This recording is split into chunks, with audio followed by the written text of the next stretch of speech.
he's a Muslim, I'm Christian, and then we love each other, we want to be together. So my question is, where will the children go? Will they go to the mosque? Will they go to the church?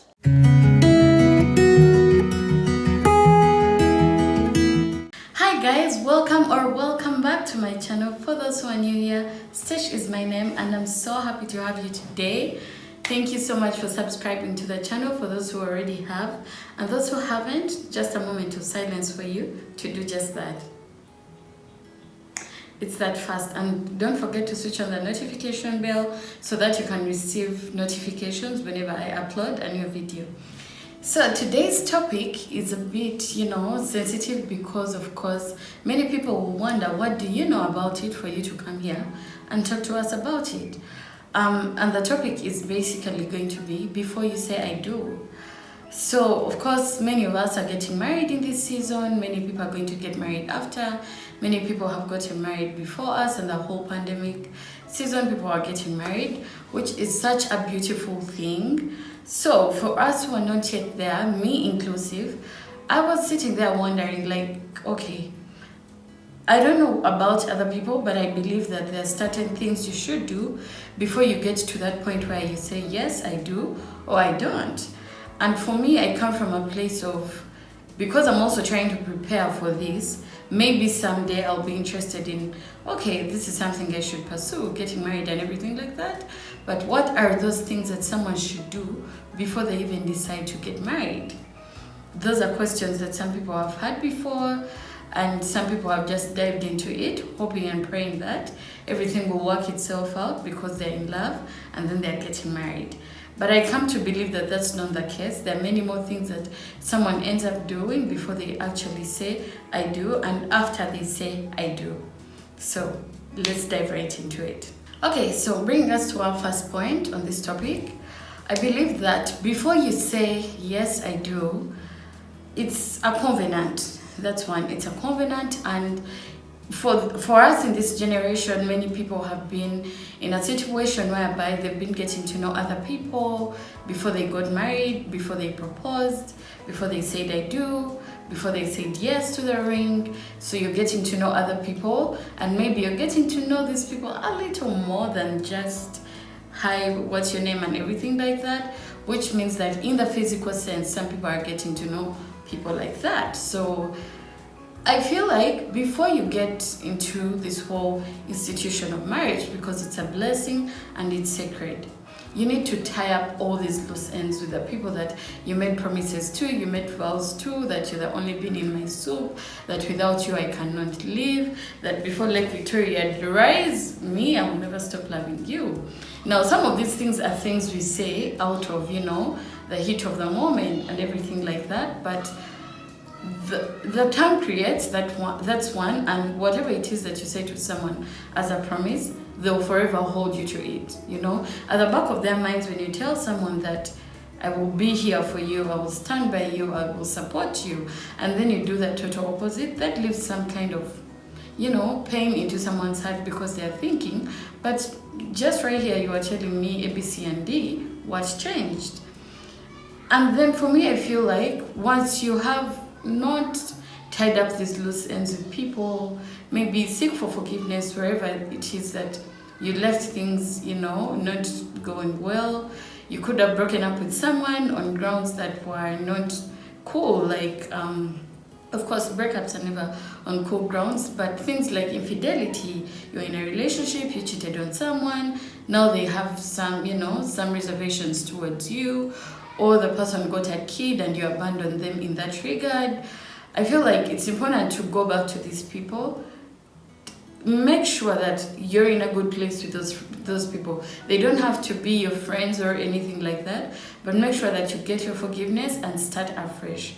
Because the foundation on which you build something as strong and big as a marriage that will precede your family, the children that come after you, there should be a clean slate, because it has to be a very strong foundation that even when someone comes and says, so and so left me with a child, even when someone comes and said, I was with this person in more than a physical sense, you are able to say, I know about this, and I know that you guys got to talk about it before we got married, and I understand that you're now in a better place because they're supporting you, and ABC and D.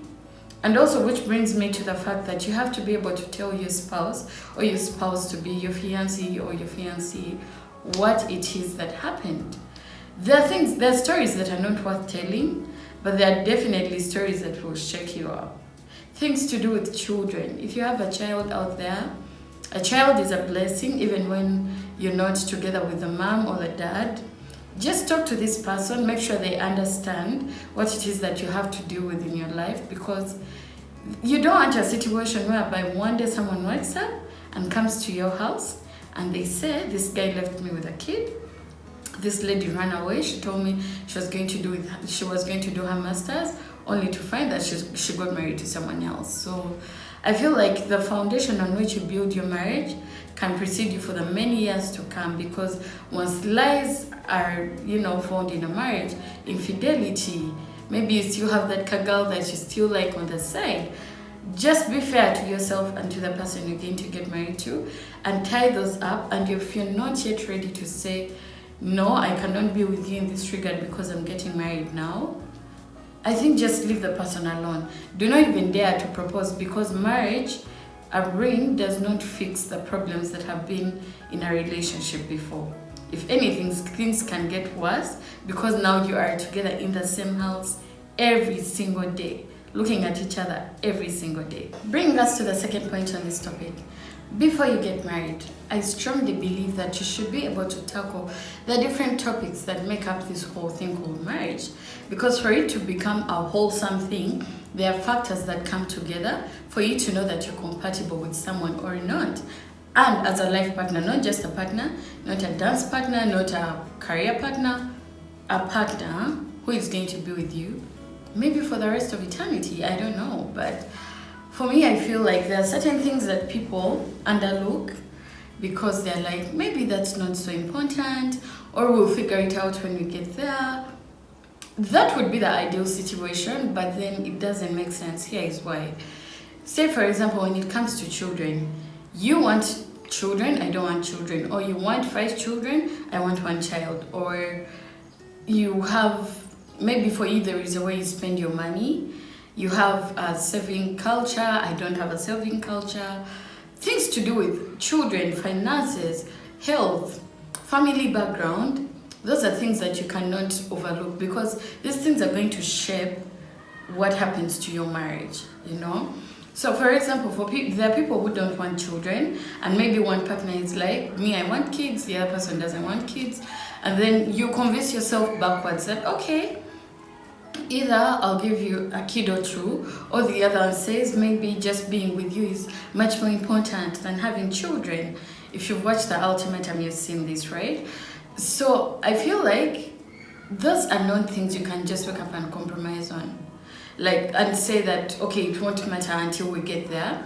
Discuss those things now.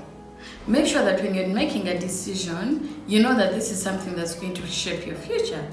And if you feel like you're not satisfied with maybe where the other person is at with regards to things like finances, spiritual life, those are things that are non-negotiables. Because now, say for example, and I'm going to use this because that's the constant thing that people face, say he's a Muslim, I'm Christian, and then we love each other, we want to be together. So my question is, where will the children go? Will they go to the mosque? Will they go to the church? Not that there is anything wrong with any religion, because I don't get to decide that, but how do you then determine which side the children are going to take? Things like where to stay. Those things seem a bit funny until you're staying in Entebbe and your job is in Gayaza, So where is the compromise in all this? When you talk about some of these things, listen and take someone's word for it. I always had this thing of, there are certain things that someone can compromise about. Maybe you can convince them backwards, but no. Even things that don't seem big, like for example, the church in which you guys are going to get married. Again, it could come back to, you're both Christian, but one is a born-again Christian, one is a Catholic. Are you going to go to the Catholic church? Are you going to get married into the born again church? Are you going to do both? So you see, these things seem small until something is actually playing out and you don't know what to do. So for me, I feel like instead of only being in lovey-dovey and, you know, feeling like, yeah, we're in love, it doesn't matter, get to know someone a little bit extensively if this is someone you intend on being with. As Christians, as born-again Christians, we are advised to stay away from someone's house because, of course, you don't want to lead things to lead into fornication. But I've personally come to appreciate seeing someone in their element. Them seeing you in your element and you seeing them in their element. Say, for example, how does someone live at home? What do they do when they get home? How do they cook? Can they cook? If that's something that's a non-negotiable for you, are they clean? Hygiene, are they able to, when they wake up in the morning, what's their routine? Is that something that you can do? What are their expectations? So all these small things seem small, but there are many small things that actually make this whole big thing doable or not doable. So instead of believing that because we're in love, we won't discuss certain things, sit down and get to the nitty-gritties of this and make sure that you know what you're signing up for. Bring us to the third point on this topic. Do your full body checkups. There is nothing as bad as, you know, going into this whole thing, you've just gotten married, then something happens and you don't know how to deal with it. Not to say that because maybe you might find that someone has a health issue, you should abandon them, but you should be aware so that you know how to help them, you know what medicines they take, you know what they're allergic to. Sometimes we do not see certain things that are going to happen to us. But if, say, for example, your partner is the kind that has maybe a health issue, that has maybe epilepsy, for example, sometimes those attacks come when they least expect because they're trying to study their triggers, depending on what their cause is, how long they've had it. You might not know. You might not know, and you will be surprised the number of people that get into shock when they discover the diseases that their partners had since childhood. One, as a partner who has maybe a condition, it's not your fault that you have it, life happens, but it's important for you to disclose to your person, not just everyone that you get to meet, because you should not just toss your pearls to the swine. Yeah, so this is something that you hold dear because it's concerning your health, but it's important to tell someone that you're in love with, your person, you're someone that you believe you have a future with. This is a condition that I have. This is how I deal with it. When this and this happens, this is how you can help me.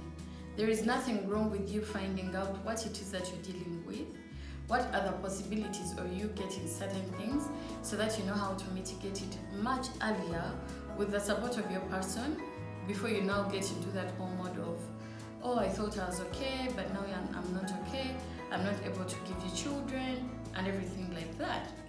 And you see, in Africa here, we have a challenge that most cases, when, say, for example, a family is not able to have children, the woman is always to blame. Yet sometimes the man has a problem, you know, so let us do it as something that we can do together towards getting better. If there is a history of diabetes in your family, make sure that you do certain things towards that so that you're able to mitigate that before it becomes an issue. Pressure, all those things like that, so that at the end of the day, you're not surprised and you know how to deal with certain things, even financially, spiritually, if you can pray against those things. And then you get to move on in a new whole marriage, knowing and trusting that there is nothing wrong that's going to happen right now, or even if something happens, we know how to deal with it accordingly. Bring us to the fourth point on this topic.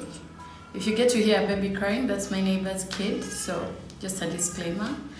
But yes, when it comes to conflict resolution, how do you deal with conflict? How does the other person deal with conflict? Because at every point, however much you're in love, you will bicker about something. You have big fights, small fights, coming back late, who leaves the toilet seat up, who presses the toothpaste from the middle, things like that. For as long as you're more than one person in a house, consider it the fact that you were raised differently, I was raised differently. consider the fact that the things that for you are very important, to me they might not be so important. So things like that will bring, bickering at some point in a marriage, those are things you should know how to deal with. Do not think for any reason that keeping quiet about something is going to resolve the conflict.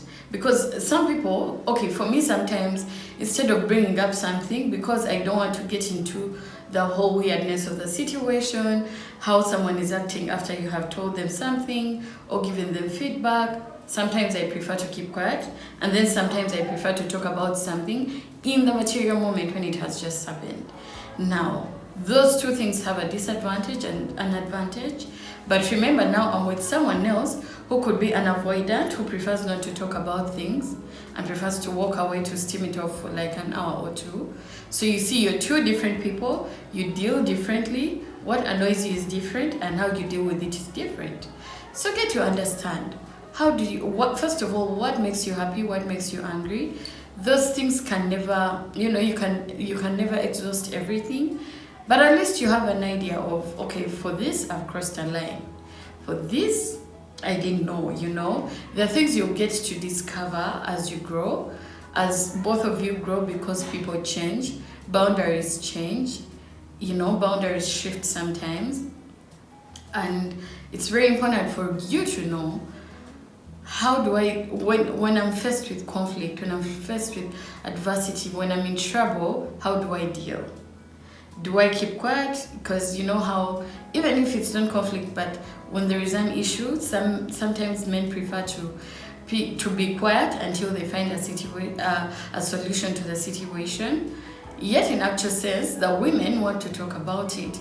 Tell me more. What happened? What happened at office? Who did this to you? Things like that. So you have to learn how to deal with conflict with your partner, because you're going to be together all the time, and one moment you're going to be so happy, over the moon, and then sometimes you're going to be really angry that you don't want to face each other. So you have to be with someone that you know within your heart that even when conflict happens, you can still be respectful, you can still be kind, you can still be mindful of them.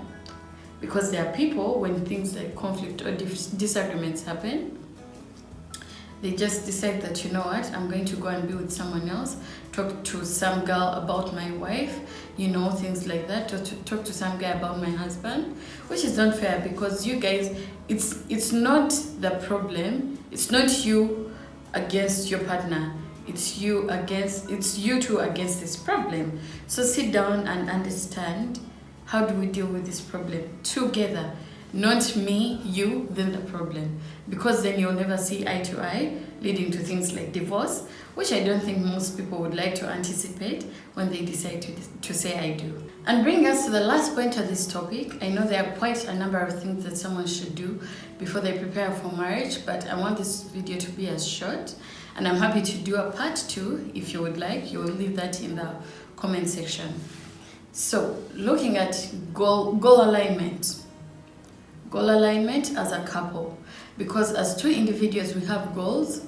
We have things that we have always wanted to see in our lives. We have all these future goals in mind. I want to go do my master's. I want to open up, a boutique. I want to have a salon. I want to, by this age of my life, I should be able to retire. So because they are goals, because they are personal goals first, sometimes there is a clash of goals, and that's very understandable because we are two different people. We want different things. There are different things that we foresee in our lives. So for me, I feel like instead of neglecting one person's goals for another, as a couple, you should be able to have some bona fide goals of what you're working towards. At what point are we going to maybe try to have children? At what point are we going to build a house? At what point are we going to do this and that? That's because in marriage, we do not get to, especially in Africa, again, for us, we have that thing where we have to take care of the people that come before us. Those are our parents. And then maybe sometimes we have siblings, depending on the family. We have siblings to take care of. So, say for example, I know of someone who, For her, she told her husband from the get-go, me, I give my mom this amount of money every month to take care of her needs, as she's a single parent and she's still taking care of my siblings. So in this knowing, the man knowing this, he knows that, okay, is this something I'm able to do to support her towards that? So for me, I feel like instead of that being only done for one person, again, depending on the situation, this varies, but if we can do it for both our parents, say for example, we say every month we give them 150k for shopping. We give my mother 150k, we give your father 150k, so that they are all at least able to meet things like yaka, water, things like that. I feel like that's a very beautiful thing, so that it never feels like it's one person taking from the marriage, or that this person's family has more issues than this one, things like that, compromise. Then also, there are people who believe that, okay, there are people who say that, I want to go abroad and do my master's, and then leaving the partner here. Some of us can't do long distance, so you need to be able to know what is it that you envision in your life and how do I fit in this. Some people are happy to go with their spouses to go and work elsewhere, to leave their careers behind and go work elsewhere, and that's fine. There are people who say, listen, there is no way I'm going to live my whole life here, my career that I've struggled to build so much here, so that I can follow you to whichever country and start job hunting. So where there is lack of compatibility, that's when you find that people tried long distance, things did not work out, divorce happened, and things like that. So it's very, very important for us to be forthcoming about our goals that we have, the dreams that we have for ourselves, and see how these two align with someone else, because you're not the only one in this marriage. There is someone else that you need to consider. Then with children, how am I going to take care of children? You're overseas studying. I can support you if that's something that I'm okay with, but what if I'm not able to do that? So at the end of the day, be honest, be open about your goals, and it's okay if things are not going to work out. It's okay to accept that in the beginning and to try and hold on to something, then you end up bleeding out of pain in the end. That brings us to the end of our video. Thank you so much, guys, for watching. I appreciate you so much. For the people that take off time to comment, I really do appreciate you so much. Guys, feel free to tell us what are those things that you consider before you say I do, because we are learning from each other. I don't know many things, you don't know many things, so if we can come together and share this information, this knowledge, I think that would be a very beautiful thing. Other than that, do not forget to like, share, comment, and subscribe. For when you subscribe, my channel grows, and I would really, really appreciate that. And above all, don't forget to do your best, be your best, and God will do the rest. I love you so much. Bye.